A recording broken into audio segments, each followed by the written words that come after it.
Okay, so today we are talking about transformations of quadratic functions.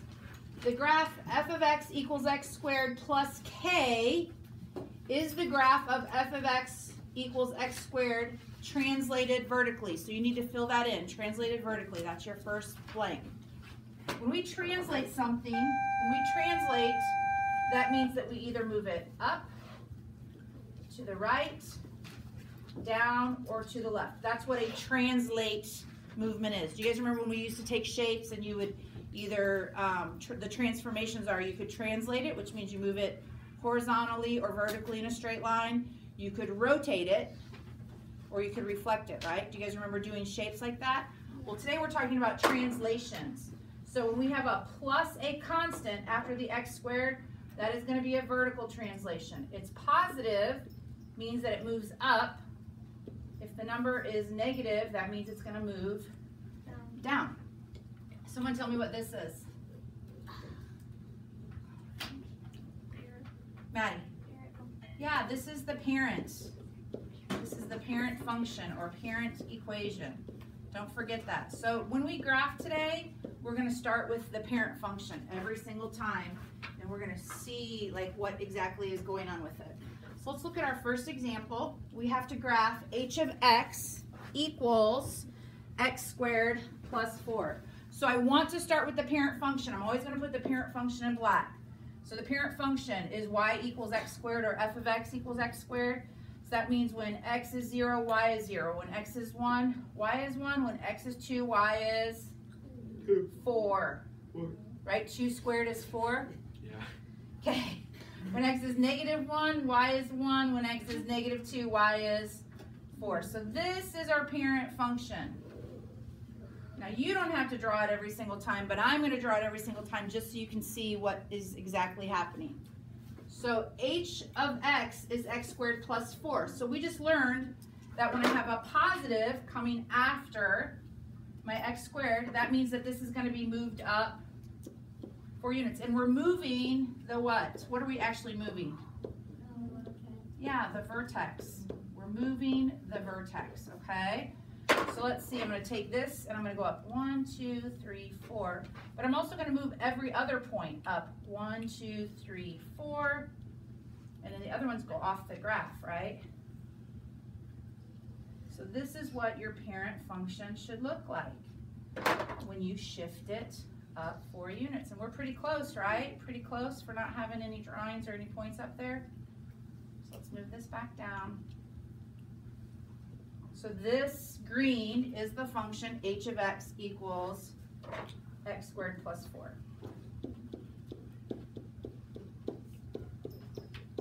The black is my parent equation. We'll call it f of x equals x squared. Questions about that? Okay, are you ready to look at the next one? Okay. Number 2. I have y equals x squared minus 6. So I can't even put the parent function all the way up here, but I'm going to try. I'm just going to kind of draw my parent function. I know that that is the parent function, y equals x squared. Colton, what's this going to do to my parent equation? It moves it down 6 units. So the vertex goes down here.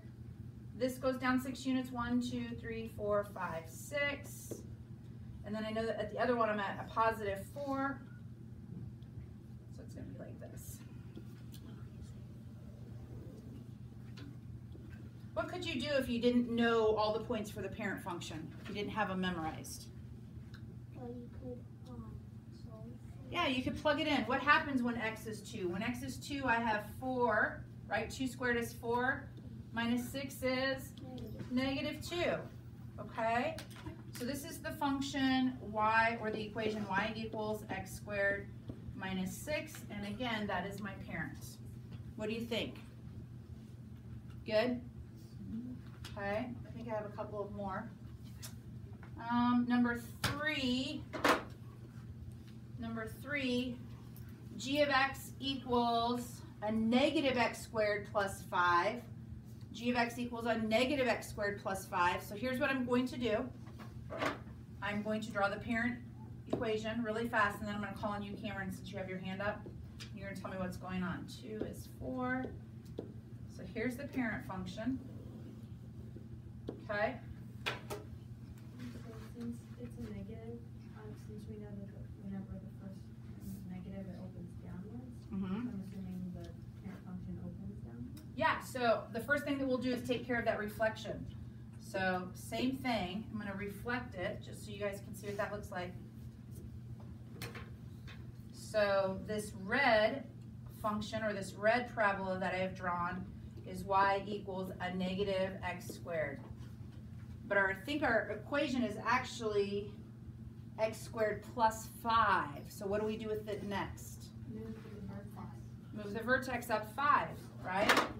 So I'm going to do that in blue. So I'm going to start here and go up 1, 2, 3, 4, 5. 1 and 1, and then 3 and 2. So when x is 2, 2 squared is 4 minus, what is our function? Oh, 2 squared is what? 4, and then I have to make it negative.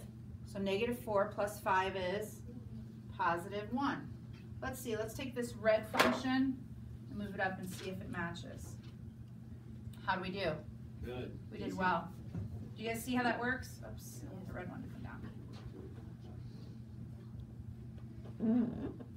The smartboard's going to let me do this a couple of times, and then it's going to say, wait a second, you're confusing me.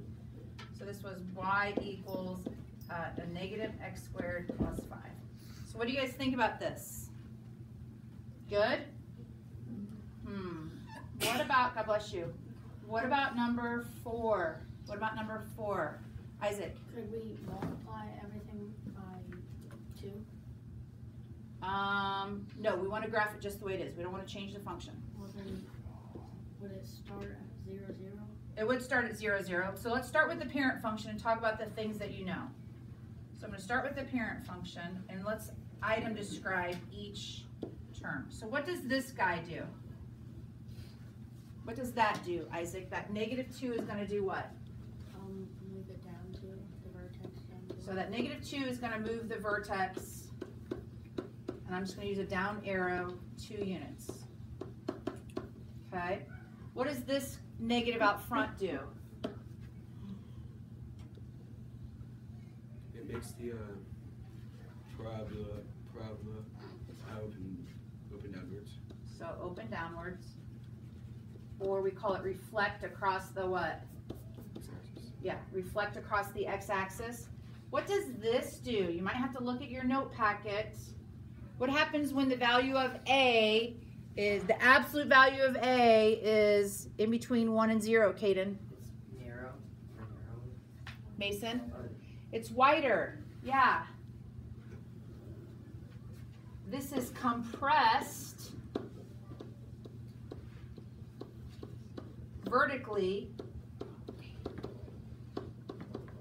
If that number here is a constant, like bigger than 1, so like 2, 3, 4, or negative 2, 3, 4, it's called stretched, right? Do you guys remember doing that? That makes it narrower.